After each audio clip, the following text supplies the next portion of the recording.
前世他惨遭同学设计陷害，失身给同学亲哥哥，大肚子的他只得含恨下嫁，却被霸占房子和工作，还在一次家暴中被打掉7个月大的孩子。后又得知父母去世，哥哥瘫痪，绝望的他投河后却重生到末日，岂料遭丧尸围攻，一命呜呼。如今他再次重生回被强行上生物课前，心中唯有滔天恨意。3世为人的他发誓要报仇，让坏人受到应有惩罚。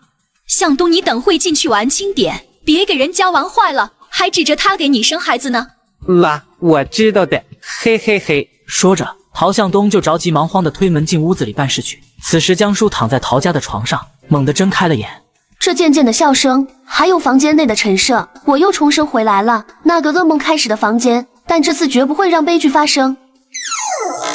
馋江叔好几年身子，终于能吃到了，全靠我的好妹妹在他水里下料。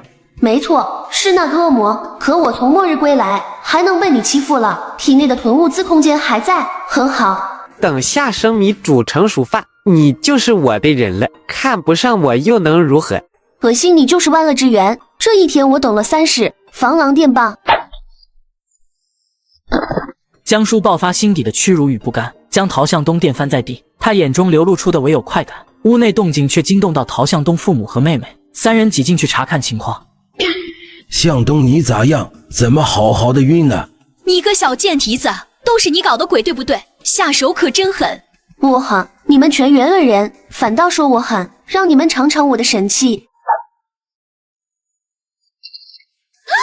小叔，我们可是同学，我还请你吃过饭，你别用那根又粗又黑的东西戳我。你的嘴脸令人作呕，知道我这些年怎么熬过来的吗？江叔看向地上整齐的一家4口，心中仇恨未曾消散，他要把受过的苦与恶还回去。江叔从空间里拿出来了一个药丸，这是末世研发出来的药，吃了一辈子不举。陶向东下面直接干废了之后，江叔又瞄准了陶向红，他一直将陶向红当作自己的朋友，可是这个女人却这样的祸害他。江叔又从空间里拿出来了一粒末世研制的药丸，吃了之后浑身发胖，脸上爆痘。再就是陶父陶母，想到他们对他做的一切，江叔便拿出来了一个老虎钳，将陶父和陶母的大门牙直接给拔了。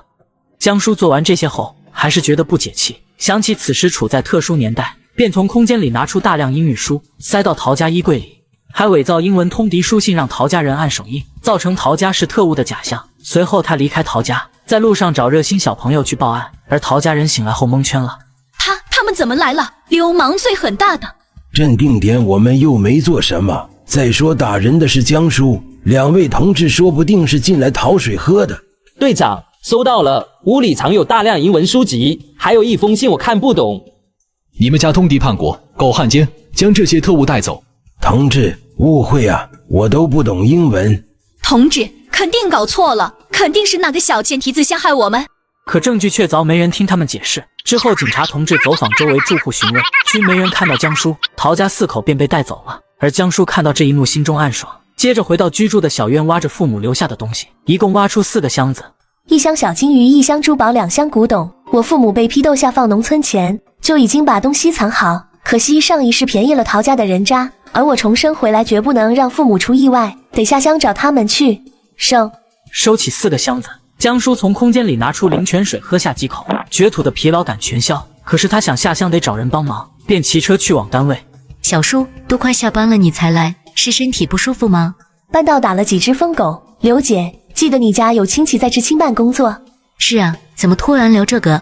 我想下乡，这事得拜托你亲戚，刘姐能帮我搭个线吗？你疯了吧？好好的下乡干嘛？很多知青挤破头想回来。我想好了，刘姐帮忙搭个线呗。父母还在乡下受苦，不出意外很快会病逝，我要去帮他们。70年代没那么多门道，在刘姐引荐下，江叔仅用1包核桃酥就把事办妥了。之后他回到小院，从空间拿出螺蛳粉吃了起来。反正要下乡了，不如把工作也卖掉，还赚上一笔。小叔，婶来给你送粽子。咦，你身上怎么臭烘烘的？我刚上完厕所，多谢胡婶的粽子。对了，我过2天就下乡，准备把工作名额转出去，您要觉得合适，我把名额转给小娟姐。转给我家小娟？可你好好的干嘛下乡？乡下的日子很苦的。一个人在家里太孤单，我去乡下投奔亲戚。上工作名额的事就这么定了。小苏，你的工作不错，神给你1000吧。我只要600，再讲价我跟您急。上一世溺亡，是胡婶替我收的尸，这份恩情得还。隔天，江叔把工作转给小军，手里多出600块。由于他要下乡的地方在东北，便去百货大楼办棉袄被褥，接着又去找导爷买全国票证。一次买600块的全国票证，你这是要出远门吗？世界那么大，我想出去看看。钱货两清，再见。出手好阔绰，跟过去看一下他是何方神圣。要是遇见肥羊，我不介意干票大的。姐可是去过末日的女人，你也配跟踪我？看我来个反跟踪！江叔路过转角甩开导爷，反而跟踪道爷回到家中，接着从空间中取出末日沉睡烟，由窗口把烟扇进去，方才走进导爷屋内。夜黑风刚好办事，你对我图谋不轨，就怨不得我了，让你见识下什么叫末日女土匪。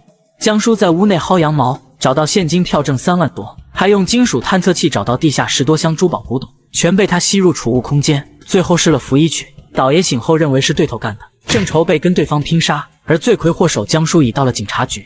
同志，问一下，陶向红一家怎么样了？小姑娘家打听做什么？难道你跟他们是一伙的？陶向红还差我2块钱，想跟他要一下。等下辈子再要吧。陶家犯敌特罪，全家被判死刑。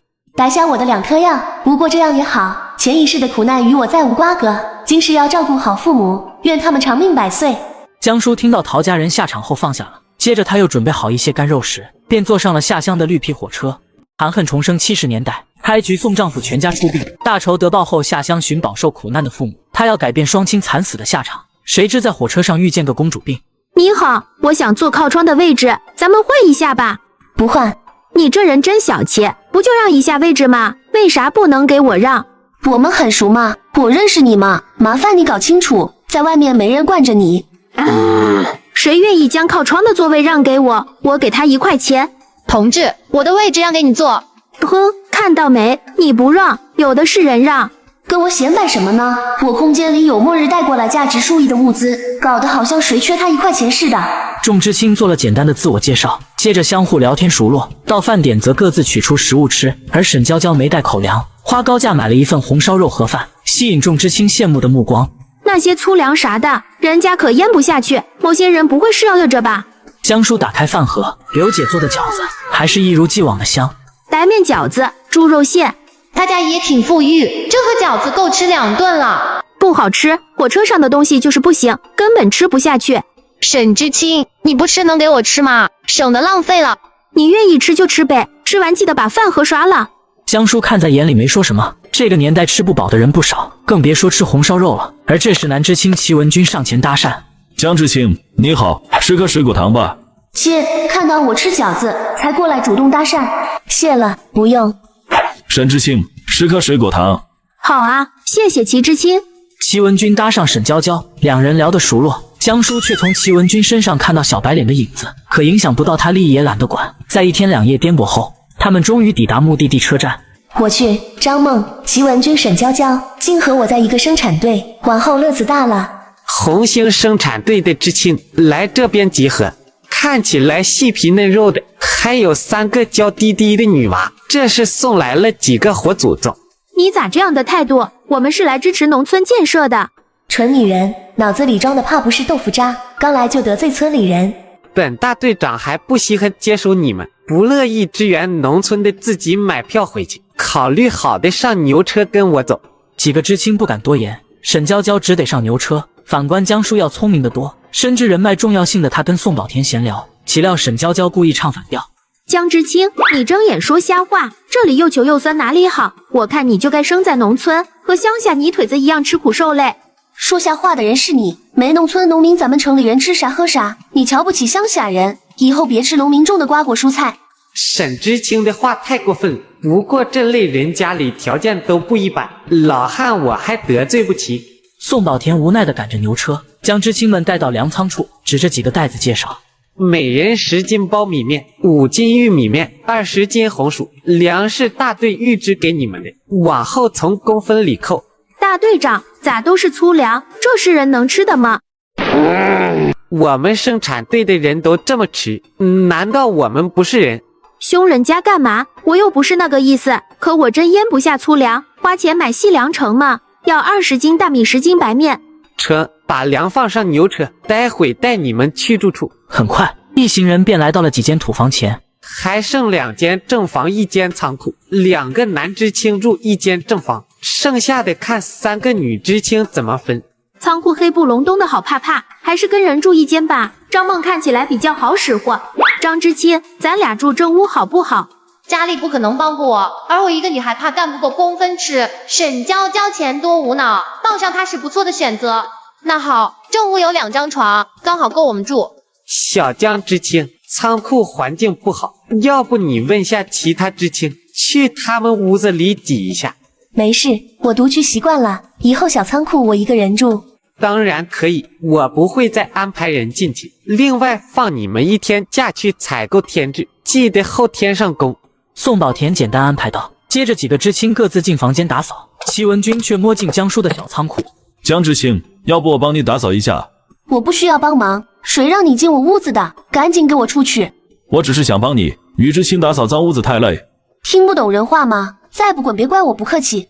你这话说过了，我只是好心帮你。男知青闯入我屋子叫好心，孤男寡女的传出去，我百口难莫辩。滚！江叔把齐文君推到屋外，引得同来知青议论。齐文君也不觉得尴尬，转而去帮沈娇娇。他感叹齐文君为人真好，而江叔这边正想着如何布置房间。得买点报纸来贴墙上，防止土灰掉落，还得在村里买点桌椅、草席啥的。江叔打定主意到村里转悠，用一把水果糖找到个叫狗娃的小跟班，顺带到对方家里拿糖换草席。而找木匠打衣柜和桌椅花了5块7，等他回去已是下午。上工的老知青刚好回院子。大家好，我是知青队长马建国，最早到村里的知青，在这边待了8年。咱们知青要团结互助。马知青，我饿了，现在去哪里吃饭？知青吃饭要自己做，你也可以跟人搭伙，那边的锅灶供我们轮流使用。好麻烦，不会一人去买1口吗？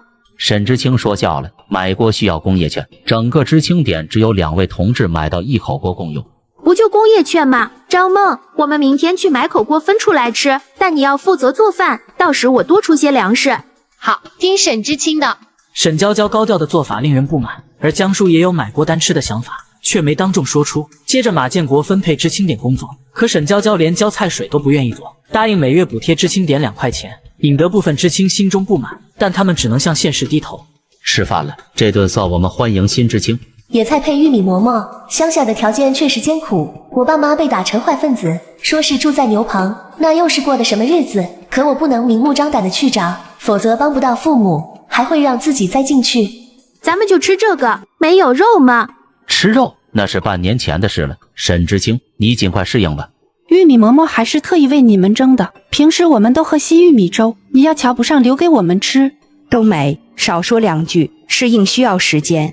江叔也觉得割嗓子眼，但他一经历过末世的人，只要是食物都能咽下。吃完各自回去休息。隔天早上，他们新知青去村头坐牛车前往县城。到县城后，沈娇娇带上张梦直奔国营饭店，江叔则到废品站买报纸和书籍。大爷，这些东西一共多少钱？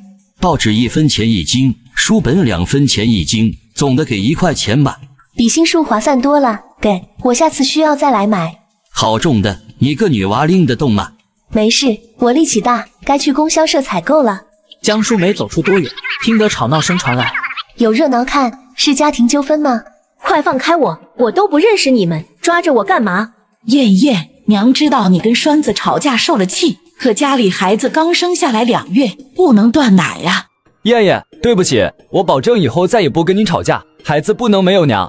我不叫燕燕，我要报公安了，救命！这画面似曾相识，他们好像是人贩子。下乡寻找即将病逝的父母，不料乡下环境比他想象中要艰苦。可他下定决心改造生活环境，便到县城买生活必需品，却遇见人贩子当街拖人。住手！放开那个女孩！我跟媳妇吵架关你啥事？劝你少管。她是我妹，不叫燕燕。你俩到底是什么人？说。黄了，我们走，有人纠缠不好下手。我不是你妹啊。孩子，你这么诚实干嘛？善意的谎言不懂吗？臭丫头炸我，赶坏我的买卖。就凭你，让你见识下什么叫格斗。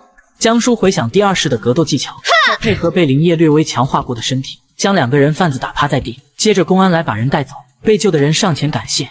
你好，我叫陈念，在纺织厂上班，多谢你仗义出手，刚才太紧张没配合好，我请你吃饭吧。不用了，这一幕让我回想起被折磨的日子，所以没忍住出手。我还得去供销社买东西。我陪你去吧，我舅舅是供销社主任，买东西方便很多的。好，麻烦你了，有些物资的确紧俏，我父母身份不好，留些人脉也好有照应。怎么会没有锅呢？我有工业券。供销社没货，有金条也不管用。什么破供销社，连口锅都没有。沈娇娇又想发大小姐脾气，只见陈念和江叔走到店内。姐姐好，他是我朋友江叔，要来供销社买点东西。同志你好，请问你要买什么？一个水壶，2个搪瓷盆，一个搪瓷缸，还有锅碗瓢盆、油盐酱醋。有的，马上给你拿。不是说锅卖完了吗？怎么又有的卖？你们搞区别对待，我要举报。那你去举报呗，锅是留给我自己的，现在卖出去不行吗？你欺负人！你快别说了，谁知道要在乡下待几年，我们以后还得来。纯属有毛病，走到哪都能得罪人。给我水果和肉罐头各2个，大白兔奶糖、红糖、桃酥各1斤。小叔，既然不能请你吃饭，但东西你一定要收下。好，那我就不和你客气了。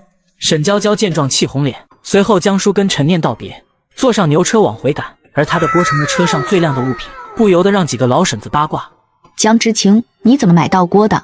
一个朋友帮我开口，售货员就把他的锅让给我了。你在县城还有朋友，他应该不是普通人吧？他在纺织厂工作，父亲是机械厂副主任，母亲在肉联厂工作，出到红星生产队，稍微露一点也好拉人脉。真了不起，以后需要帮忙来找婶子，我最乐于助人。臭显摆什么？这点人脉在我眼里不值一提。沈娇娇满是嫉妒。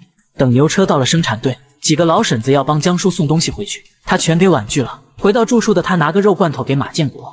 队长，我刚来需要学习的地方很多，往后得靠你们老知青传授经验。这个罐头拿去给大家改善伙食，算是我的一点心意。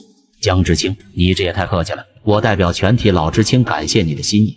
半年了，终于能吃上一顿肉，搞10斤土豆进去能炖一大锅。还是江知青会做人，不像某些人躲在屋里冲奶粉喝，买10几个罐头舍不得拿1个出来，忘了昨天那顿吃水的粮。冬梅，别说了，听到还以为我们馋他的东西。中午饭很快开火，沈娇娇没买到锅依旧蹭大锅饭，其他知青大快朵颐，她却一口没动。这有啥好吃的？看着都提不起食欲。张知青，待会给我鸡蛋面吧。娇娇，等我吃完给你煮。那你吃快点，我都饿得不行了。真没救了，说话不分场合，摆明在拉仇恨。张知青在吗？你的家具打好了。吴叔在的，我现在跟你过去搬。不用，我2个儿子已经搬到门口，直接给你送屋里摆好。江叔的小仓库摆上家具，墙和天花板裱上报纸，变得极为舒适。又从体内空间拿出一瓶烧刀子，一条大前门，来到宋宝田家中。小江，你有什么事吗？早说那仓库住不了。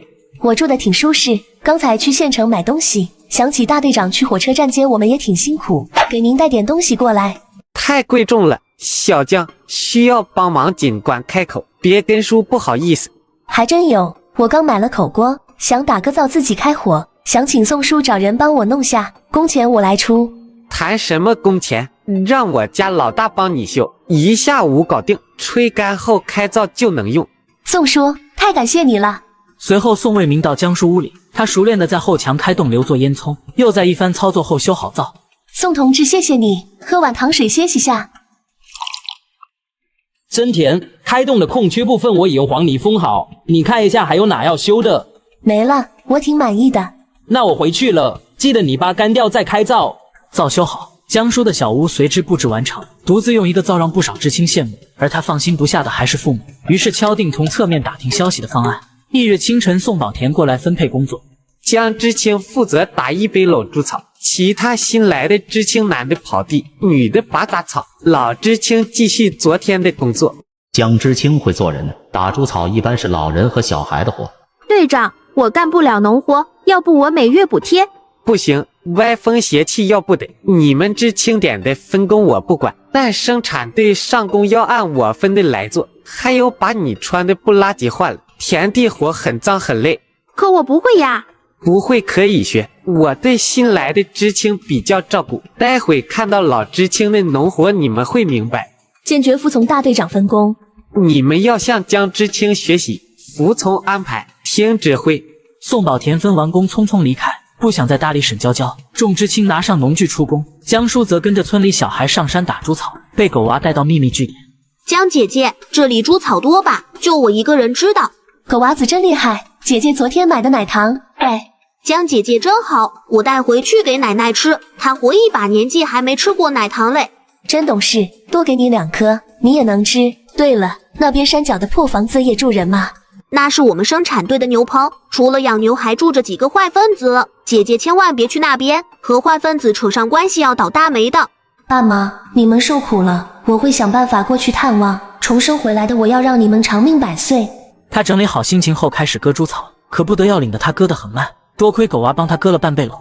干完1天的活重之轻回到住处，沈娇娇当场哭出声。这不是人过的日子，我的手拔草都拔红了，好疼。沈知青，这才哪跟哪呢？往后的活更苦更累，你不得哭成泪人。你就别再吓唬沈知青了，看他脸都白了。我说的是事实，让他提前有个心理准备，等粮食抢收的时候特忙，连学校都要放假，老师学生一起上阵收粮。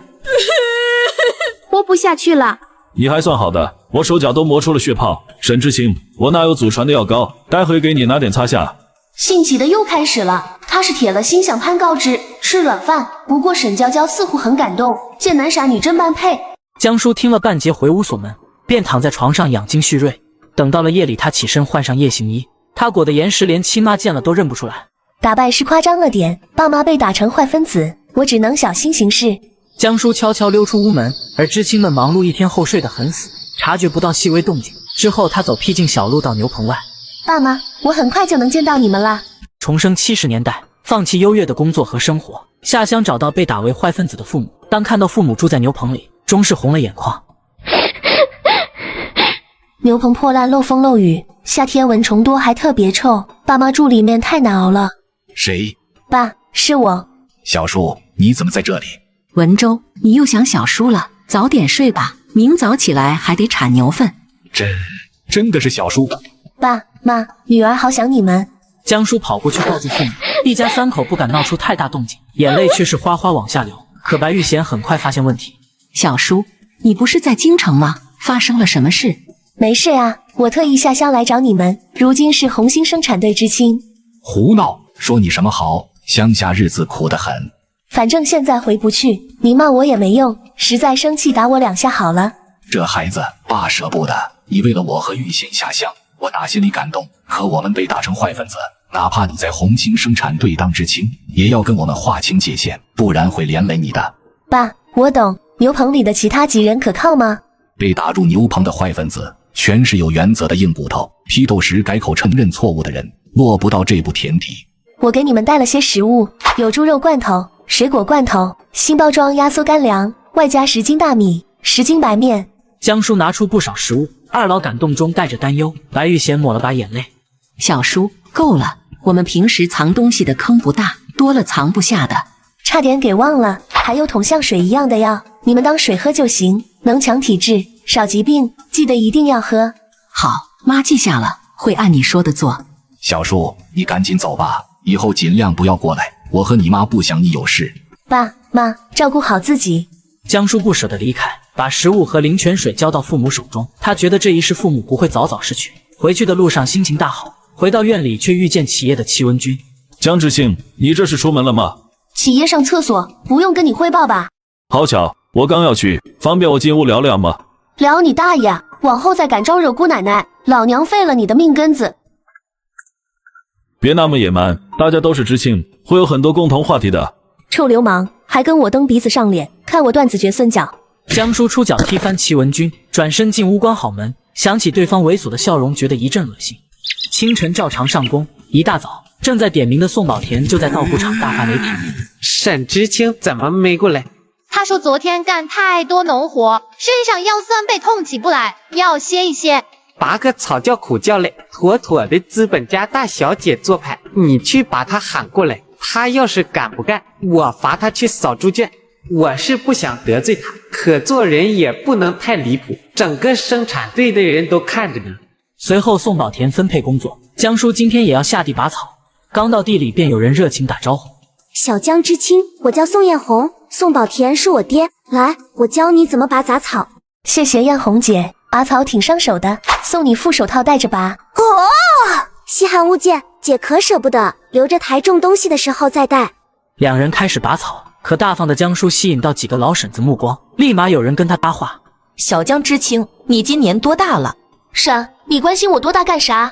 随便问问，你一女孩下乡挺苦的，干完活去婶家里做拜，我请你吃顿饭。一看就是有钱人家的子弟，如果我儿子能跟他发生点什么，往后日子就好过了。这老婶子算盘打得噼啪响，可在我面前耍心眼，还嫩了点。不用了，我自己有吃的。这孩子，婶好心请你吃饭，咋还不领情呢？前招娣开始道德绑架，作为外来人员的江叔不好跟他争论，却有另一个老婶子跳出来帮腔。别以为人家姑娘傻，看不出你打歪主意，就你儿子那德行，还是算了吧，哪配得上小江知青？田翠娥，你太坏了，难怪你家老三会出事，他以后断子绝孙，都是你个娘缺德事干多了，才让他遭报应。我儿子好歹是副营长，看我不撕烂你的嘴。老娘打架还没输过，你过来试试。两个老婶子一言不合打起来，不少人在边上看热闹。江叔急忙劝说：两位婶，不要打了，你们不要再打了。住手！拳头只能挥向敌人，上工时间打架像什么样子？你们今天的工分全扣。大队长，看我的脸被挠成什么样子，田翠娥得赔偿我。是，这时你也有错，那方面可不敢乱说，搁谁身上不记。全部回去干活，再看热闹，把你们工分给扣了。小江知青还帮我说话，真是越看越喜欢。可惜老三出了那档子事，配不上小江知青。是，谢谢你帮我说话。谢啥？婶看不惯他那德行，也担心你一个涉世未深的小丫头被算计。婶真好，回头我送你几斤粮，算是补偿今天的工分。不用，婶不要，我儿子可是副营长，家里不缺吃的。我哥也在部队上，不过他是连长。两人找到共同话题，是越聊越熟络。这时却传来尖叫声。沈知青，你笨死了！这一茬地里的花生苗都快被你扒光了，都是白花花的粮食啊！凶人家干嘛？我又分不清草和花生苗。大伙看还意识不到自己错误，你分不清不会问吗？做点事真离谱，他是怎么长这么大的？隔壁村有个男知青更离谱，烧掉大半个粮仓，说是跟驴杠上了。你，花生苗的损失从你工分里扣，上面就是送个活祖宗给我。以前觉得知青娇气，如今跟沈娇娇一比较，其他知青可爱多了。欺负人，你们全都针对我。沈知青，别哭了，剩下的活我帮你干。齐知青，谢谢你，就你对我好。姓齐的也不是简单货色，有你哭的时候。日子一天天的过着，江叔估摸着来之前邮寄的包裹快到了，便找大队长批了假，坐上牛车去县城取。小江知青扛这么多东西，早说一声，我去邮局门口接你。没事，大爷，我能扛得动，麻烦您帮我看下东西。坑，没问题。随后江叔找到陈念，两人前往肉联厂，路上有说有笑。陈姐，乡下婶子给的干山楂，带点来给你尝尝，说是消食开胃。小叔，我收下了，待会你拿几匹瑕疵不走，可不能拒绝。好，我可不矫情。听说肉联厂的猪肉供应紧张，聚晚了拿不到货。放心，有我妈在，弄个几斤没问题。妈，能给小叔哥几斤肉吗？当然没问题。2斤五花肉，8根排骨，1块猪肝，今天只能弄这么多。够了，谢谢阿姨，我一个人够吃上好几天了。不用跟姨客气，上次你救了阿念，我还没正式报答你。您这话就见外了，现在我和陈姐是好朋友，说啥报答不报答。江叔买完肉往回走，半道遇上扛包裹的沈娇娇，对方当场公主病发作。江知青，我拎包裹都快累死了，你帮我拎一点吧。我凭啥帮你？自己的事情自己做。咱们下乡知青就该互帮互助，让你帮点小忙，把话说这么绝，太不近人情了。我就不帮你，你咬我啊！小气鬼！拿包裹的知青纷纷到牛车处集合。江叔打量沈娇娇一眼，没想到他这次买到了锅和猪肉，而最后一个乡亲也扛着包裹到来。宋大爷，这是江文州的包裹，待会你给他送过去。爸的包裹应该是哥送过来的，得想办法拿回去拆开，看里面到底装的什么。重生70年代当知青，只为救济被打为坏分子的父母，却偶然发现有人给父母寄物资，可父母日子还是过得异常贫苦，令他十分费解。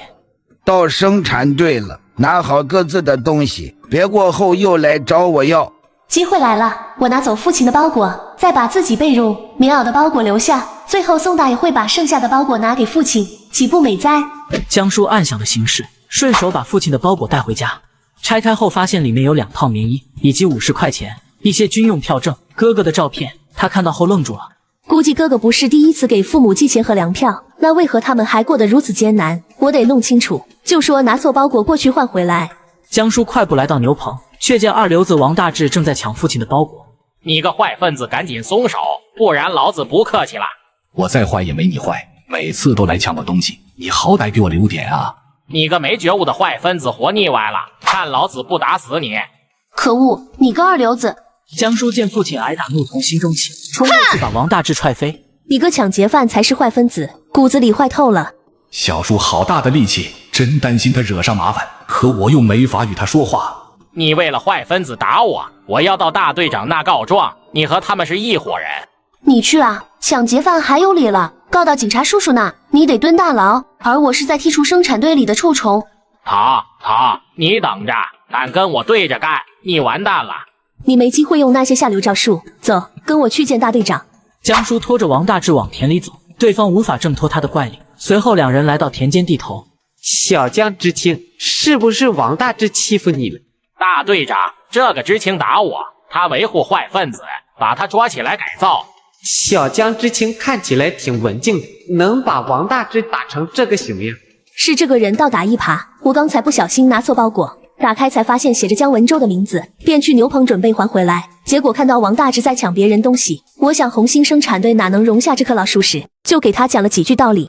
抢谁的东西都不对，进去就得好几年。我才没抢东西，是他们主动给我的。王大治话一出口，干农活的乡亲们沸腾了。江叔乘胜追击，坏分子送你东西，你们才是一伙的，你思想觉悟出现大问题，必须得送去改造。怎么办？我似乎中了小丫头的圈套，说抢不对，说送更不对。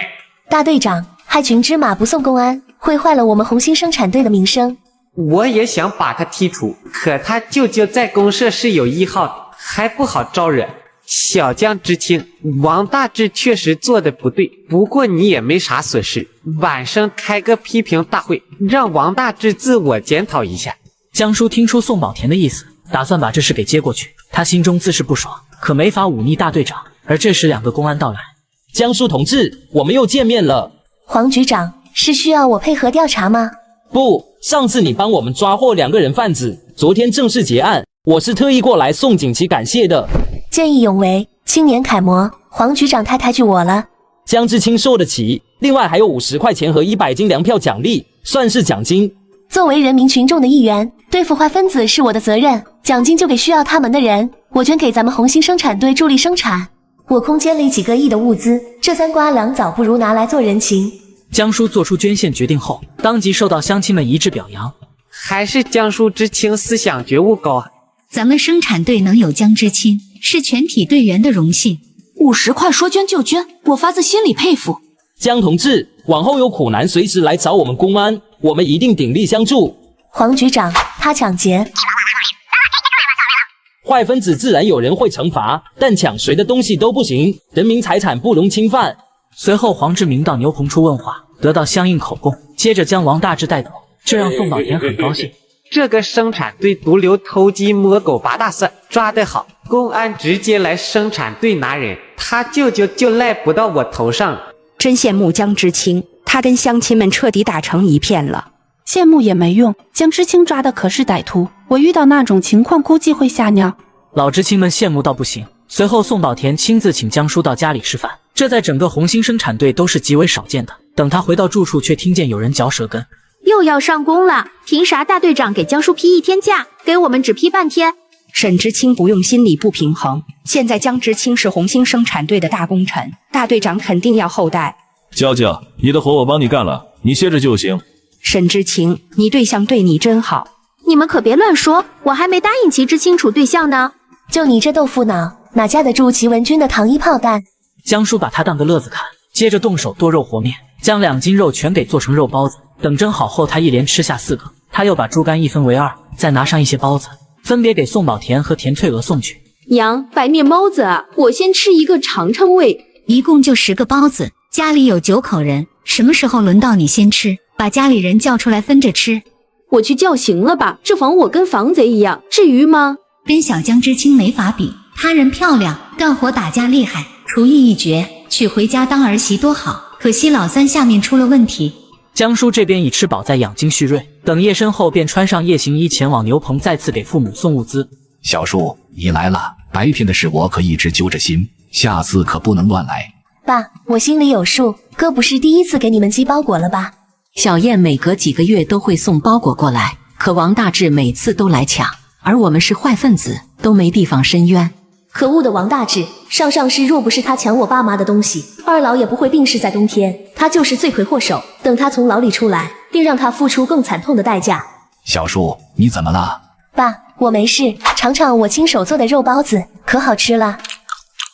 我女儿手艺真好，玉贤叫乔老、魏老他们过来吃，顺便给小叔介绍一下，他们几个都是个行业的精英，如若有朝一日能平反，他们对小叔未来发展作用很大。雪中送炭比锦上添花强太多。等几人到齐，姜文周介绍牛棚里的人才，有部队首长、老中医、经济学教授，2个科研工作者。而江叔秒懂父亲用意，当场开了2个水果罐头，赢得几人称赞。随后江叔回到住处睡大觉，隔天上公路上却遭老婶子堵在半道。你个死丫头，贱蹄子，扫把星！我家大志被你害惨了，要被判刑，你知道吗？看老娘今天不打死你！好泼辣的老婶子，4周也没个人，要不把他揣茅坑里。李兰花，你敢自己没管教好儿子，怪别人，我看你也该进去改造。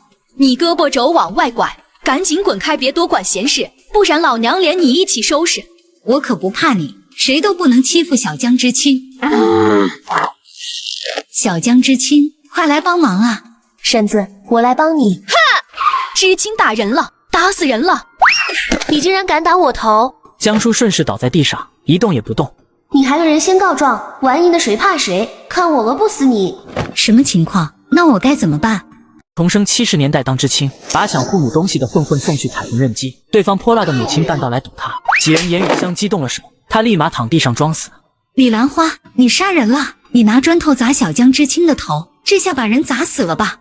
你别瞎嚷嚷，我都没打到他脑袋。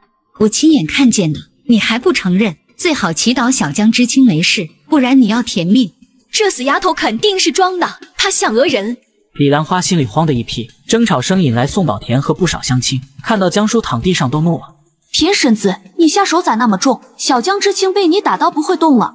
李兰花，你撒泼也得有个度。小江知青昨天给队上捐了50块钱，100斤粮票，那是天大的恩情。若他出了啥好歹，整个生产队都饶不了你。我不是故意的。现在送小江知青去医院，李兰花，所有医药费由你来出。凭啥？你打了人肯定得出医药费，还是说我直接报公安？爷，我出。大队长您别生气。对，吓死他，让他泼辣，敢来半道上堵我。等等，送医院还不得穿帮，赶快来个人帮我。送医院路太远，牛棚不是有个老中医吗？让他先过来瞧一瞧，看情况再说。魏仁忠是坏分子，能给生产队知青看病，也算他的福气。快去请！几个老婶子把江叔抬回屋，不多时魏仁忠到了，把脉时发现了猫腻。丫头脉搏跳动平稳规律，体质状的四牛一般，没有一点问题。上一个体质如此好的人，还是田翠娥家老三宋时琛。魏老头，你倒是说句话。江知青有些轻微脑震动，我给他开几副药，在卧床静养一段时间，还要补充营养，养1-2个月能痊愈。魏老，多谢了，这个掩护打得好，不枉昨晚给你开罐头。我也听不懂啥病，那就养着吧。李兰花，江知青没法上工干活，他这段时间的工分从你那扣，另外再给人家20块钱20个鸡蛋。大队长，这赔偿也太多了点。我是在帮你。现在小江知青和公安黄副局长的关系，你应该知道的。等他醒来，可不就这么说了。我赔就是了。小贱蹄子，你等着，我遭受的所有损失，以后会一并讨回来。之后魏仁忠说江叔需要休息，田翠娥主动留下来照顾，其他人则去上工。小江知青起来吧，人全都走了。婶子，你咋知道我装的？也太聪明了吧！你那点小心思我能不明白？鬼精的还会讹人。那可不，先下手为强，后下手遭殃。两人很聊得来，差点没去结拜姐妹。下午时，李兰花把赔偿送来，便恶狠狠地离开了，而江叔只收起10块钱。翠阁婶，多亏你帮我打掩护踩了到钱，咱们一人一半才对。这哪行？你讹来的全部归你。是，你出力了得拿一半，你不收，回头哪天接我咋办？收了咱们才绑在一条贼船上，不用担心你揭穿我。成，婶收了钱，咱们在一条贼船上绑得死死的，有福同享，有难同当。江叔获得2个月长假，每天从空间里拿牛排、鹅肝、鱼子酱出来吃，没事还敷个面膜保养，日子过得舒坦自在。反观沈娇娇每天下地干活，都快晒成黑炭了。爸，我受伤了，流一地血，疼死人了。沈知青，怎么了？只是割破手指啊？叫那么凄惨，害大家丢下手里工作过来看，不知道的还以为你把整条胳膊卸了。沈知青，你要学会成长，不能一直如此矫情。针对我，全部人都在针对我，人家都受伤了，你们就不能关心我一下吗？娇娇，别哭了，我来给你包扎伤口。还是文君好，我私底下答应和他处对象是对的，等家里的票挣到，买点好布料给他做身新衣服。沈娇娇包扎好伤口，便跑去找宋宝田。沈知青，你有什么事？大队长，我手受伤了，要请几天假回知青点休养。沈知青脑子又坏了，破个口子也想请假，一点小伤请啥假？你下乡当知青是来锻炼自己的，要发扬艰苦奋斗的精神。大队长，你偏心，江知青受伤你就给他批，我受伤却不给批。你和江知青能一样吗？人家是脑震动，你只是皮外伤，继续出工干活就对了。你诚心偏袒江叔，搞区别对待。宋宝田懒得搭理沈娇娇。江叔去县城取包裹，被以萧淑芬为首的2个小混混拦住去路，打算用东京制造报复江叔。有毒的草总开着迷人的花，爱你的人说着你爱听的话。干完一天农活的沈娇娇一回来就看到江叔悠哉悠哉地坐在知青点的院子里，瞬间不满，狠狠瞪了一眼江叔，然后气呼呼地跑回了屋里。这女的莫非不是有毛病吧？竟然给我甩脸子！第2天下雨，红星生产队全员窝工。江叔收到通知进城拿包裹，而沈娇娇等几个知青也在牛车上。等到了县城，江叔直接去找陈念，送给对方从21世纪带来的丝巾，因为他深知人际关系的重要性。丝巾？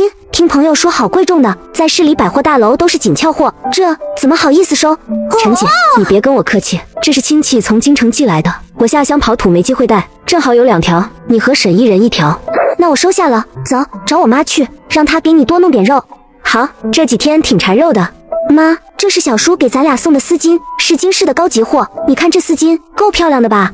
谢谢小江，阿姨今天要给你带1头猪作为回礼。阿姨，现在天气太热，我一个人吃不完，你给我弄1斤就行了，再给我弄2根排骨。陈母很快就给江叔拿来1斤肉，还有2根排骨。江叔拿到东西，和陈念聊了会儿，便告辞返回了。我还是要多走动走动，要不时间久了，关系就会逐渐冷淡，以后再找人帮忙，可就不好意思开口了。就在江叔准备回到牛车上的时候，被2个彪形大汉拦住去路。淑芬大姐的，又是这个娘们，上次抓咱们的人给帽子，真是太窝火了。折在一个小娘们手里，真够废物的。今天就把她抓住，玩一玩还能卖个好价钱。听淑芬大姐这么说，几个小混混像饿狼一样朝着江叔走过去。虽说江叔坑了他们的兄弟，可这女人的长相姿色确实没得说，瞧那娇嫩的脸蛋，估计都能掐出水来。要是能给我大新儿子做媳妇，其实也挺不错。老弟先等下，小姑娘怎么样？害怕了吧？如果害怕，你现在求饶可是还来得及。屁话真多，老不死的今天你惹到我算是倒大霉了。好，敬酒不吃吃罚酒，小老弟们给我上！听到指令，这2个混混准备了东京制造，只要靠近江叔，直接捂住他的口鼻，就能将人整晕带走。可他们到底是太低估江叔了。我最近一直喝空间的灵泉水，身体强悍的可以打嘎1头牛。既然你们送上门，我正好练练手，嘿嘿。小混混2个人刚走到江叔跟前，还没来得及出手，江叔便先发制人，以迅雷不及掩耳之速出手，3下5除2就将这几人给撂翻在了地上。出手太快了，根本不给这几人反应的时间。这个小娘们竟然是高手！江叔看着被自己干趴在地的几人，不由得皱起了眉头。我怎么莫名其妙的被这些混混给盯上了？你们是谁？为什么要对我动手？我在江湖也好歹也是一个狠角色，这让同行知道了我再到一个小丫头手里，以后还怎么混？如何镇得住手下的小弟？无论如何，我是不能开口的。哎，大姐，你是头吧？姑奶奶给你一个机会，再不老实交代，可就别怪我不客气了。大姐大哼了一声，一脸不屑地将脸转了过去。还真是个硬骨头啊！江叔冷笑一声，脱下大姐大的鞋，然后对着大姐大的脸狠狠地抽了2下。还敢顶嘴，看我抽干你！大姐大不仅被打得脸上吃痛，同时被鞋子的臭味熏得想吐。黄毛丫头欺人太甚，今天你不弄干我，我早晚会弄干你！快来人呀，快来人呀，打老太太了！随着大姐大的一嗓子，不少热心人士都围了上来。你觉得大家会相信你说的话吗？一看那2个小混混就不是好人，你想赶我？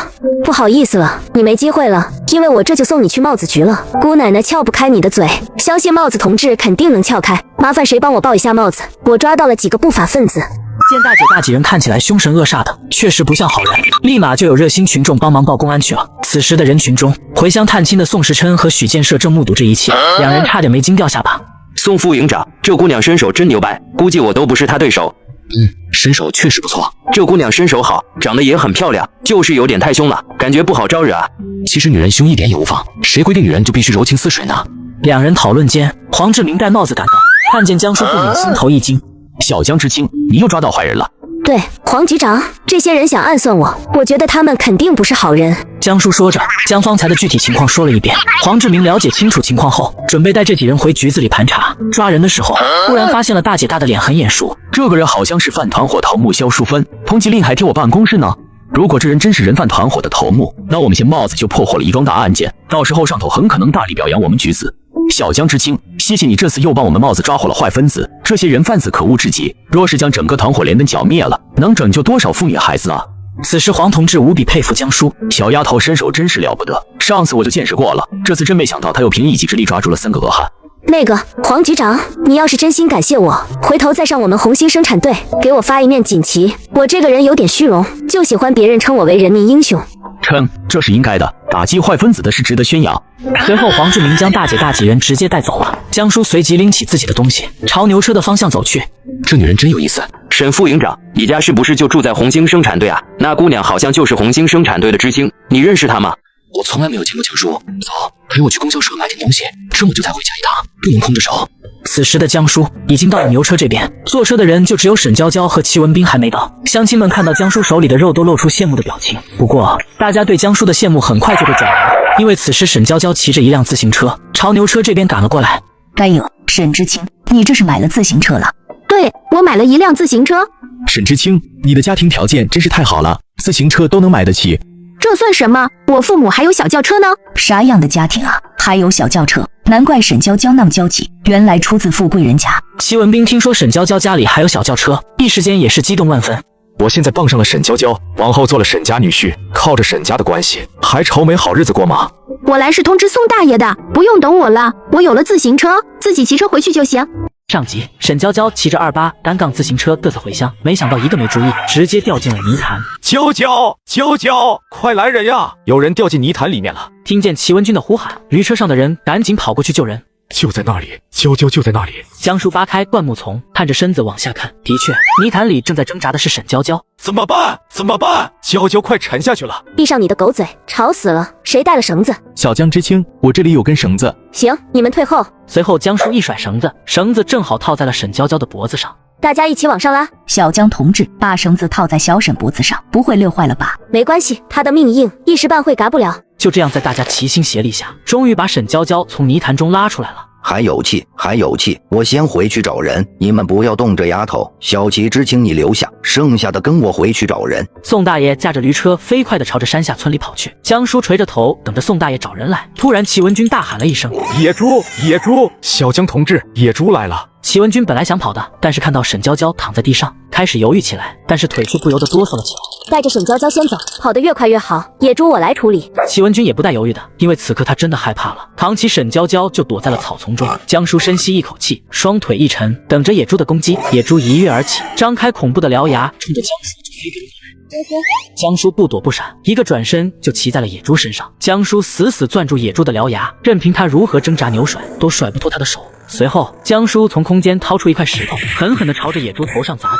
随着野猪的一声惨叫，一头几百斤的野猪就这么倒下了。这小江同志也太恐怖了，竟然徒手劈死了一头猪，太可怕了！我的妈妈呀！江叔一屁股坐在地上，剧烈地喘息着。前世别说大野猪了，就是见到一只土狗我都绕道走，鸡都没杀过一只，这重生过来就干掉一头野猪，也太刺激了吧！江叔走到齐文君跟前，愣着干什么？扛着沈娇娇下山，要不一会再来一头野猪，我可是应付不了。大山深处隐隐约约传来一声狼嚎。夜晚的山林危机重重，血腥味不知会引来什么呢？不能在这待下去，得尽快下山。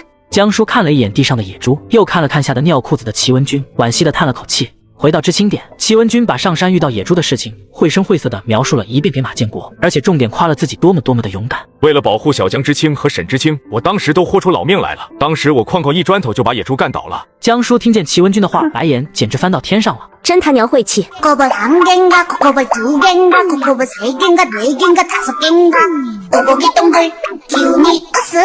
妈，我回来了。小叔子回来了。任翠娥一听是小儿子回来了，立马冲出了屋子。儿子，爸妈想死你了。宋家其他人也都从屋里走出来了。王金花这个当嫂子的见到小叔子回来，同样非常高兴。她倒不是对小叔子有什么不轨的想法，主要是惦记小叔子带回来的好东西。小叔子身上扛着的几个包裹可都是鼓囊囊的，不知道带了啥好东西。小叔子是部队里的军官，在部队的津贴待遇非常好。虽然每个月小叔子都会给家里寄钱气票补贴家用，可大部分钱票还是在他自己兜里。以往每次回来都会给老两口带不少好东西，这次肯定也不例外。呵呵。王金花低头看到宋时琛手上还拎着一条大鱼，一吊五花肉。哎呀妈呀，白花花的肉肉啊！王金花就不由得往肚子里咽起了口水。小叔子回来，家里的伙食水平就能跟着提升许多。王金花对待宋时琛的态度那叫一个热情，眼睛都笑得眯成了一条缝。太好了，爹娘天天在家念叨你呢。哎呦，你又带了这么多东西回来，扛着很累吧？看着王金花那副殷勤劲儿，田翠娥早就将她的心思看透了。王金花表面上在对宋时琛说话，眼睛却一直死死地盯着老三的包裹。不用说，肯定是打上了老三包裹里东西的主意。这个老二媳妇真是个彻头彻尾的势利眼，有便宜占的事，永远冲在最前面。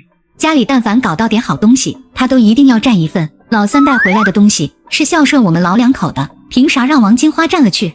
如果说王金花这个儿媳妇是个知道感恩的倒还好，可王金花偏偏是个白眼狼，你就算将整颗心都讨给她，她也不会感恩的，吃里扒外的东西倒贴娘家。这会儿见王金花要接宋时琛的包裹，田翠娥抢先一步把她拦住了。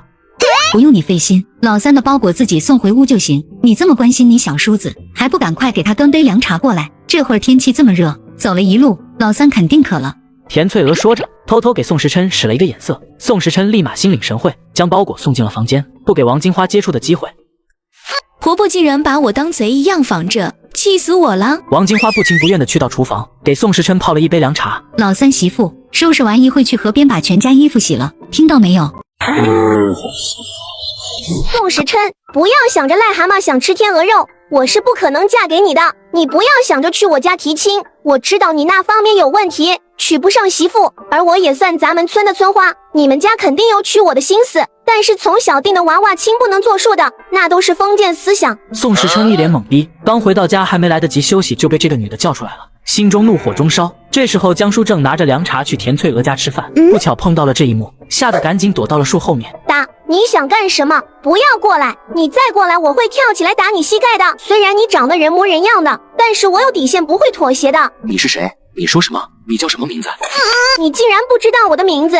田小草觉得受到了奇耻大辱，也努力睁大。你是在玩欲擒故纵吗？我劝你放弃吧，我是不可能回心转意的。就在刚才之前，我脑海里根本就没有你这个人，到底是什么错觉让你以为我会娶你？这些话像是一道天雷，直接劈在了田小草的头上。他抬头看着面前这个冷峻阴鸷的男人。小时候你还说你要娶我的，让我等你。好了，那我现在告诉你，我不想娶你。还有事吗？没有的话我走了。就在宋时琛转身的那一刻，江叔整个人如遭雷击，瞬间怔在了原地。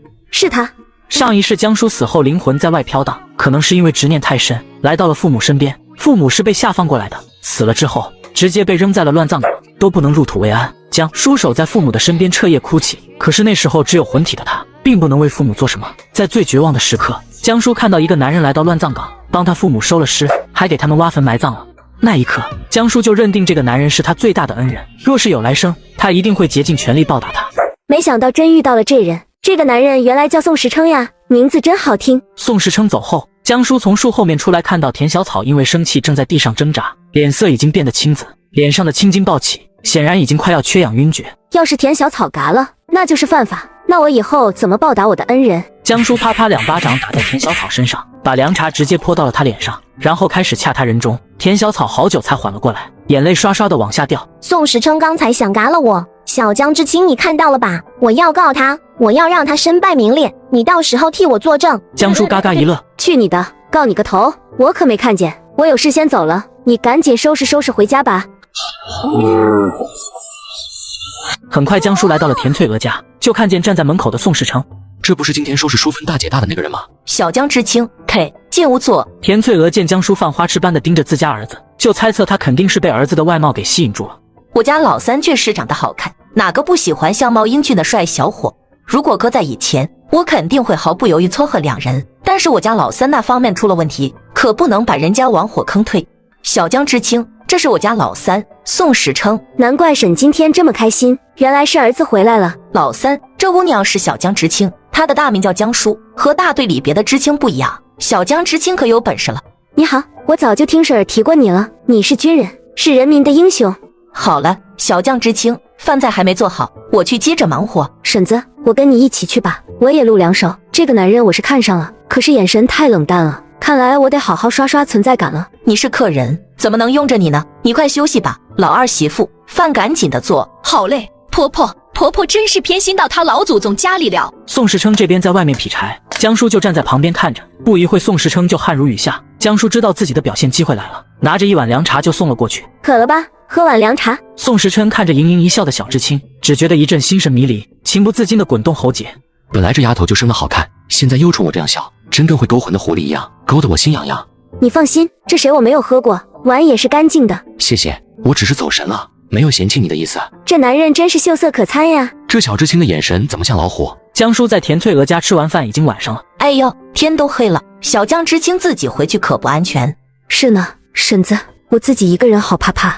旁边的宋时琛听到江叔这么说话，差点把下巴惊掉了。他害怕，徒手撂倒几个大汉人呢，害怕。这样吧，婶子，我觉得让宋时琛同志送我回知青点最合适。那老三就辛苦你了。一路上，宋时琛不说话，江叔只能开口。宋时琛同志，听说你是部队的军官，具体是什么级别的呀？副营长。宋同志，那你可真厉害，在没有背景与人脉的情况下，从普通士兵升到副营长，真乃人中龙凤。借着昏黄的灯光，看着江叔笑面如花的样子，宋时琛一时间看出了神。保卫国家是我们军人的职责，也是我们永远的信仰。很快两人达到了知青点。宋时琛，谢谢你送我回来。这男的好帅呀，这个小江知青真有本事。这男的好像是田翠娥他儿子，好看有什么用？据说当兵的时候那方面受不过伤，已经不是男人了。是吗？哈哈，没想到小江知青好这口。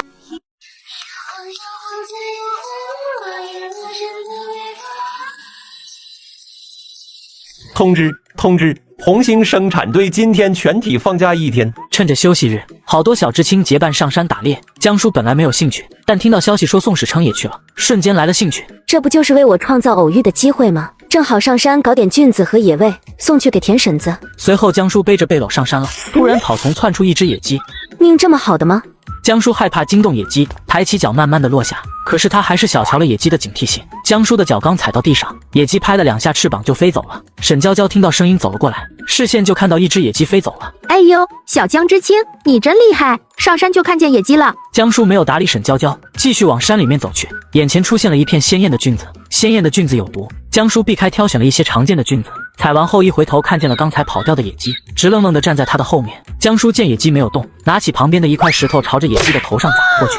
什么狗屎运！江叔为了不被发现，把背篓的蘑菇拿出来一些，将野鸡放到了背篓最底层，然后用一些蘑菇盖住了。随后江叔开始边走边环顾四周，寻找宋时琛的位置。就在江叔坐下来休息的时候，突然树林传来沙沙的声音。我靠，什么运气！2天碰见2头野猪，看来又是耗体力的活。猎嘎时刻开始。江叔摆好了姿势，准备一刀嘎了野猪。突然余光看到不远处有一道人影。宋时琛，妈呀，看来我不能表现得太凶悍了。男人都喜欢温柔的女人，不喜欢彪悍的，怕回去镇不住。我要给宋时琛营造英雄救美的机会。宋时琛同志，救我救我！宋时琛抬眼便看到朝自己跑来的江叔，以及他身后追上来的一头大野猪。在山里遇上野猪是非常危险的，小江同志，快上树！宋时琛靠在一棵大树边，随后2手交叠，双腿微曲，摆出一个半蹲的姿势。江叔立刻就领会了宋时琛的意思，他是想让他踩着他的手爬到树上，以此躲避野猪的攻击。这小江同志的身手一般人真不能比，赶上女特种兵了，我就没见过谁家小姑娘这么厉害的。等江叔上了树，野猪也冲到了近前。宋同志，你小心啊！随后，宋史称拿出绳子，看似随意一丢，结果绳子经过一段飞行，不偏不倚地套住了野猪的脖子。随后，宋史称有谋足了劲，把绳子绑在了树干上。野猪用尽全力挣扎，发出了凄惨的吼叫声。为了防止野猪逃跑，宋史称拿出萝卜刀，直接一刀封喉。这么勇猛的男人，真是太有魅力了。这野猪估计有300多斤，弄下山给队员们分一分，估计每家都能分到不少肉。我来上山这么半天都没有看见野味，没想到这丫头一出现就有这么大的收获，是该说她运气好呢，还是运气不好？好了，小江之青，安全了，你可以从树上下来了。宋同志，太高了，我不敢跳，你能不能借我一下呀？好，你往下跳，我接着你。说完，宋时称张开了双臂，江叔一跳，正好落在了宋时称的怀抱中。抓住机会，能开油的机会可不多，嘿嘿。宋时称抱着江叔，只觉得江叔身体软软的，一瞬间心底生出一股异样的情愫。小江之青，已经安全了，你可以放开我了吗？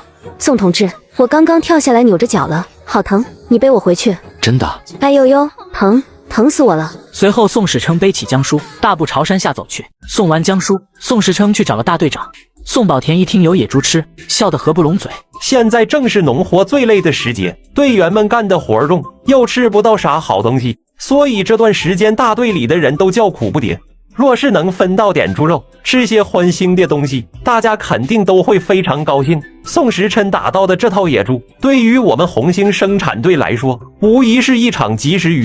野猪肉很快被分到了个人手里，野猪因为是宋时称捉到的，他被分到了30斤。宋时称打算匀出一半给江叔，江叔这边正在躺在屋子里，翘着2郎腿，左手吃着从空间拿出来的冰雪糕，右手烤着从山上打来的小鸡。小江之青，你出来一下！一听宋时称的喊声，江叔猛地一怔，确认是宋时称叫的自己，赶紧把一半的雪糕和一半的鸡肉丢进了空间。随后，江叔拄着拐杖一扭一扭地打开了门。宋史称同志，你特意来找我的吗？是有什么要紧的事吗？大队分我30斤的猪肉，我觉得这次我能猎杀到野猪，主要是你的功劳，我分你一半。我不要，这肉我不爱吃，你给我也是浪费。那好吧，你不要算了，我自己拿回去了。那你走得这么果断，他好像不想和我有过多的牵扯呢。完了，是不是对我不感兴趣？我这么主动，竟然对我不感兴趣？化悲愤为食物吧。随后，江叔从空间拿出了5袋罗氏粉，又拿了一瓶冰可乐，大口的炫起来了。真是悠哉。接上集，因为有野猪肉加餐，老知青们都吃得喷香，但沈娇娇是个例外。尝了一口野猪肉之后，沈娇娇直接吐了出来。呸呸呸，这是人吃的东西吗？给狗吃狗都嫌弃，恶心死了！怎么这么柴这么腥，简直比树皮还难吃。众知青吃得正香，一听这话顿时火冒三丈，他们吃顿猪肉还要被鄙视。沈知青，浪费粮食是很可耻的行为，你既然不爱吃，怎么不把猪肉让给别人吃？大队长好心给你分猪肉，可不是让你往外吐的。沈娇娇被许冬梅扣上这么大一顶帽子，眼眶顿时红了起来。哼，你们欺负人！娇娇，咱们别生气，他们就是嫉妒你，乖宝宝。沈娇娇也自知理亏，并没有争辩，就气呼呼地跑回了房间。齐文斌一看这情况，立马就跟着进了沈娇娇的房间。第2天中午，知青都在农忙，突然沈娇娇和许冬梅对骂了起来。沈娇娇，我都快被你拖累死了，你干活怎么那么慢？我从来没见过比你更没用的人。咱俩分到一个小组，忙了一上午，活儿基本都是我干的，你完成了多少？我又不是故意不干活的，我的速度最多只有那么快，干一会儿就累了，实在干不动了，我能怎么办？你说干不动就干不动了，我怕你就是矫情。沈知青，你是没听清大队长说的什么吗？咱们什么时候干完了什么时候收工，就以那个乌龟速度，咱俩今天非得熬个通宵不可。许知青，我都说了，我不是故意的，我刚下乡，还没习惯这种劳动强度，干不动不很正常吗？你有必要逮着我不放吗？你身为老知青，一点都不帮扶我们这些新知青，太自私了。沈娇娇说着，委屈的大哭起来，仿佛受了天大的委屈。许冬梅听到沈娇娇的话，再看她那副样子，气得牙根痒痒。不知道整天哭什么哭，搞得像他才是受害者，明明倒霉的人是我啊！沈娇娇这么一哭，知青们都朝他们2人看了过来。齐文斌作为沈娇娇的忠实舔狗，这会儿自然要站出来维护自己的女神。许知青，娇娇从小到大都没干过什么重活，没吃过苦。作为一同下乡建设农村的新青年，咱们之间不应该互相包容、互相帮衬吗？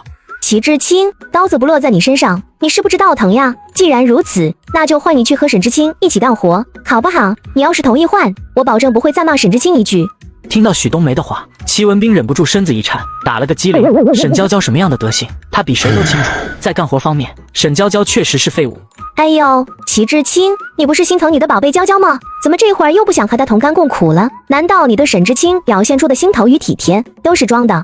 许冬梅这话一出，齐文斌的眼底顿时闪过一丝慌乱与心虚。齐文斌被架了上去，这会儿是不同意也得同意了。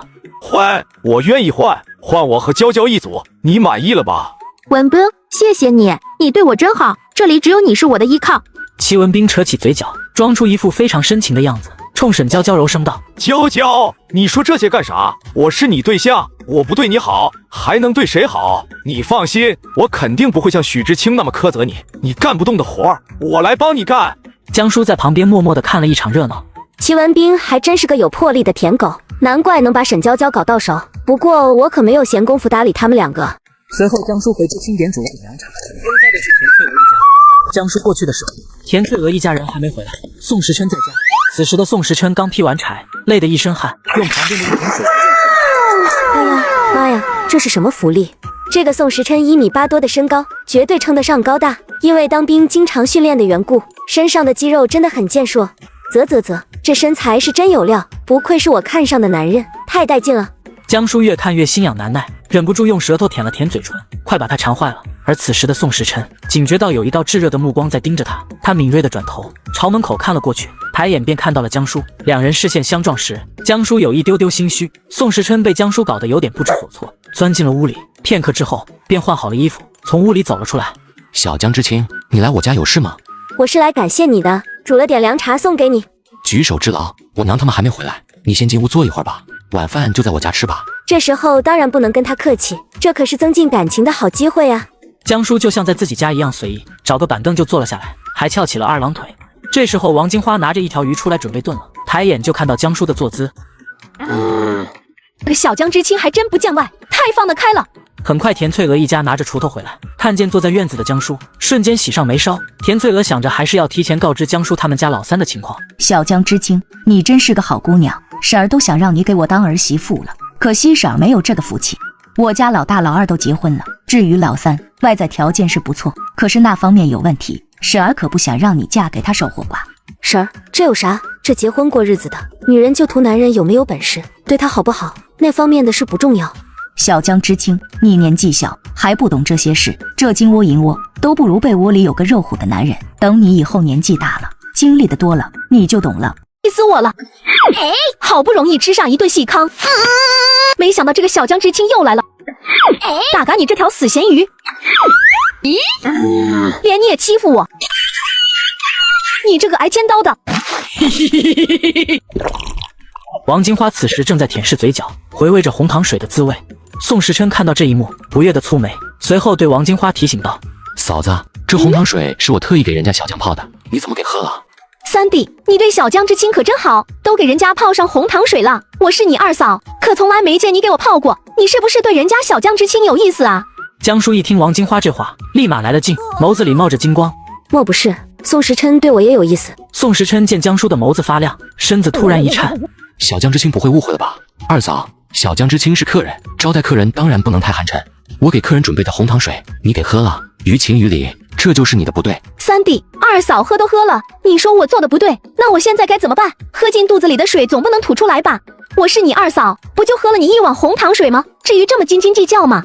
田翠娥听到王金花的话，袖子一甩，随即骂了起来：你这个饿死鬼，我活了这么多年，就从来没见过比你更好吃的婆娘，客人的东西你也要抢，多大的人了，小孩子都没你这么不识趣。真不知道你的脸皮咋就这么厚，喝了给客人准备的红糖水，说你两句也不行，咋地？你还有理了？你不自我反省就算了，还倒打一耙，说老三小气。被婆婆指着鼻子劈头盖脸一顿骂，王金花立马缩紧了脖子。我不就喝了碗红糖水，至于吗？这个家容不下我这个小可爱了，还不赶紧去厨房帮忙，还得做晚饭招待客人呢。王金花想到晚上有鱼有肉吃，立即屁颠屁颠跑进厨房干活去了。只要有好吃的，天天骂我都成。吃完晚饭，天完全黑下来了。宋时琛送江叔回家，就这样两个人一前一后往家走。突然路过一个池塘的时候，听到扑通一声，宋时琛用手电筒在水面上照了一圈，发现水塘里竟然有一个人在拼命挣扎。宋时琛没有犹豫，直接把人救上来了。这是铁牛，他的情况很不乐观。你让一下，我来试试，看能不能将他救回来。江叔利用后世学的急救知识，双手交叉，用力地对着落水的人进行胸口按压。随着他的按压，铁牛猛地咳了几声，同时把肚子里的水都吐了出来。铁牛，你怎么样？现在好些了没？这么晚你怎么不在家？跑到河边干嘛？我吃了家里的一个窝窝头，把后娘惹恼了，将我给撵了出来了。时辰叔叔，我本来想去我姥姥家的，谁知道一个不小心掉进了河里。江叔在一旁了解清楚前因后果，看着赵铁牛的眼神中也满是同情。都说有了后娘就有了后爹，没娘的孩子就是可怜。走，铁牛，叔叔帮你去讨回公道。没一会儿，几人就到了宋铁牛家。此时宋家的大门紧闭，宋史称上去哐哐砸门。这么晚谁呀？教人好事。宋铁牛的后娘王贵芬被打断好事，也被气得不行，气冲冲的跑出去看看到底谁这么烦人。等开了门，宋大兵才看清楚，来的人是宋时琛和宋铁牛。铁牛，你这是咋了？好好的，大半夜你咋弄得浑身是水？宋大兵，你家铁牛刚才掉河里了，如果我不是恰巧路过，你家铁牛估计已经没命了，你知道不？你个臭小子，你没长眼啊！大半夜怎么会掉进河里？竟知道给我惹事！宋大兵，有你这样当爹的吗？你儿子半夜跑了出去，你这个当爹的都不出去找他一下，知道儿子出事了，你居然也一点都不心疼，你真是好样的！说完，宋时琛一点也不和宋大兵客气，直接一拳头砸在了他脸上。你既然是个糊涂蛋，我就用拳头让你清醒清醒。宋时琛，虽然你是部队里的军官，也不能这么欺负人吧？我要报帽子，举报你！我要举报你，还要你赔医药费！一听自己男人提到赔钱的事，王贵芬的眸子立刻冒出一股金光。我咋忘了，还得找宋时琛讹钱呢？不要白不要！宋时琛既然打了人，那就必须赔钱才行。你今天要是不赔个50块，这事儿我们就跟你没完。举报？你们倒是去举报啊！正好你们要举报帽子，我也想报帽子，咱们一起去吧。作为父母，你们就是这样对自己的儿子的吗？听说自己儿子差点淹死，你这个当爹的也一副无所谓的态度，你跟畜生有什么区别？这是我家的家事，和你一个外人有啥关系？宋时琛，你别多管闲事。你要是看不惯我们这么做父母，你就自己把铁牛领回家养呗。宋大兵，我说你还是个男人吗？你家什么事都是婆能做主吗？宋大兵的脸顿时一阵涨红。宋时琛这是在赤裸裸的嘲讽他被老婆骑在头上，不能当家做主。男人都是要面子的，自然不肯在外人面前承认自己是个妻管严、扒耳朵。你给我闭嘴！见宋大兵突然对他发火，王贵芬顿时吓了一跳。这男人从来都不会说我一句，全怪这个多管闲事的宋时琛，气死我了！宋时琛，我家婆娘说的也不是没道理，我们家养孩子就是这样，又没饿死他，碍着你什么事了？新后妈回家后，发现家里的小馒头被宋铁牛吃完了，气得差点原地去世，转身把继子直接赶出家门，差点酿成大祸。我这人就喜欢多管闲事。宋大兵、王贵芬，你们以后长点记性。铁牛以后是我罩的人了，要是被我发现你们还敢苛待他，见你们一次我揍你们一次，直到你们长记性为止。听到了，也记住了，以后一定不敢对铁牛不好了。见宋大兵乖乖听话了，宋时琛又看向了王贵芬，王贵芬吓得身子猛然一颤。宋时琛，你想怎样？你一个大男人的，还想对我动手不成？你也好意思？打女人算什么本事？不嫌丢人吗？我不打好女人，可如果遇上坏女人，我肯定不会手下留情。打坏人是为民除害，一点也不丢人。王贵芬听到宋时琛这话，脸色顿时一变，眼看宋时琛握紧拳头，又要冲上去打人，江叔闪身站出来拦住了他。宋时琛同志，以你的身份，打这种女人太掉价了，这事交给我吧，我也是女人，我打了她，别人也没法说闲话。说着，江叔快速走到王贵芬跟前，对着王贵芬的脸就来了2下。来，姐姐教给你怎么做人。王贵芬瞬间炸毛。王贵芬平时和生产队的婆娘打架从来没吃过亏，可惜她今天遇到了江叔，注定要被教做人。没一会儿功夫，王贵芬就败下阵来。本来王贵芬还算整齐的头发，片刻间已经被江叔挠成了鸡窝状，看起来狼狈至极。王贵芬长这么大，第一次被揍得这么惨，又恼又气，坐在地上嚎啕大哭起来。怎么样，宋时琛同志刚才的话你记住了没？以后你们再敢欺负铁牛，我们不介意多收拾你们几顿。本来还想嘴硬一下，可是自己嘴再硬，也没有人家的拳头硬啊。王贵芬忙点头应道：好，我知道了，我们以后一定好好对待铁牛。铁牛，你记住了，以后你爹娘再敢亏待你，你只管和时琛叔叔说，或者跟这位江叔姐姐说，我们一定帮你出头。他们不管说什么狠话威胁你，你都不要害怕，要勇于反抗。你越是害怕，不敢找人帮你，他们就越变本加厉的折磨你。好，时琛叔叔，我知道了，我一定会按你说的做的。宋时琛把这件事妥善解决了，这才离开宋铁牛家。等宋时琛和江叔走远了，王贵芬手掐着腰，气呼呼地嚷嚷起来：大兵，那2人是不是神经病啊？闲得蛋疼管别人家的事。可不就是神经病吗？正常人谁能干出这种事？江叔和宋时琛一前一后的离开，他俩并不觉得自己是神经病。就在江叔嘚瑟不已的时候，宋时琛目不转睛盯上了他。宋时琛同志，你这么看我干什么？小江知青，你受伤的脚怎么突然就好了？完了，刚才打架太忘我了，把这事给忘了。装你就继续装，小江之青，我看你刚才揍人那几招还挺厉害的，你这是练过，身手不错呀。那个宋时琛同志，其实我平时不是这样的，平时我可温柔了，方才是被那两口子给气着了。应激反应下爆发了身体内潜藏的能量，正常情况下我可没那么彪悍。这丫头的话是一句都不能信，满嘴跑火车。要说刚才是一时激动，我还能信，可那天在现场，她可是一个人单挑了3个大汉，还都是身手不错的练家子。宋时琛同志，方才你为什么要直接对铁牛爹动手啊？万一人家真的举报你咋办？这件事大队长不是没协调过，大队的人都可怜铁牛，知道他过得苦，为此大队长已经上门好说歹说过很多次了。道德层面的批评对宋大兵两口子而言根本没有任何震慑力，和这种人讲道理根本讲不通，他们唯一能听得懂的语言就是拳头与暴力。没多久，宋时琛就送江叔回到了知青点，把人送到了。宋时琛转身就走，江叔正打算回屋，突然瞥见沈娇娇和宋文斌也刚刚从外面回来。两人回来后开始生火做饭。这两个大晚上的还搞啥子？让不让人睡觉了？白天不积极干活，晚上就得加班加点，然后夜里休息不好，又影响第二天上工，只会无限恶性循环。幸亏和齐文斌换了，要不累成狗的就是我了。沈娇娇拖累别人没事，只要不拖累我就行。齐文斌今天真的累坏了，回来做了好半天，还气喘吁吁的，脸色很不好看。第二天一早，江叔在外面翘着2郎腿坐着，马建国突然跑过来：“马知青，有事吗？”江知青，你这里有退烧药吗？齐知青昨晚回来就病倒了，今天一早起来，我们发现他的身上很热，整个人的精神状态也不好，应该是发了高烧，得吃退烧药才行。带我去看看，我略懂一点医术。江叔看着躺在床上的齐文斌，心里笑开了花，但是还是装镇定的把脉，没有多大问题，你们等我一会，我去取个药。随后江叔偷偷来到羊圈，拿着纸抓起一块羊粑粑，迅速跑进屋，直接给齐文斌当做药引服下。小江知青，这是啥呀？秘方，放心，我保证小齐知青不出2日就能好起来。是屁股上插药神，无孔不入。接上集李兰花为报复江叔把自己儿子送进小黑屋之仇，联合公社的弟弟利用职权断了红星生产队的拖拉机。想借拖拉机没问题，但一定要好好惩罚一下江叔。作为大队长，想故意刁难一个小知青，那太简单了，无非就是多给他安排些重活儿。江叔一个小姑娘，干2天挑大粪、铲猪屎的活儿，很快就会崩溃掉。之前那件事本就是王大志做的不对，王大志被公安抓去改造，这笔账怎么能记到江叔头上呢？不答应拉倒，红星生产队不仅是这次别想借到拖拉机，往后永远都别想借到了。这消息宋宝田没有往外说，可还是从小道传到了生产队。村里的知青就是墙头草，知道消息后谣言四起，各种猜疑声层出不穷。我就说鸡蛋碰不过石头，这个小江知青当初非要招惹王大志干啥？现在好了，王大志的舅舅不肯给咱们生产队拨拖拉机，这次修堤坝才能红星生产队得出不少人命呢，以后交公粮的时候更麻烦。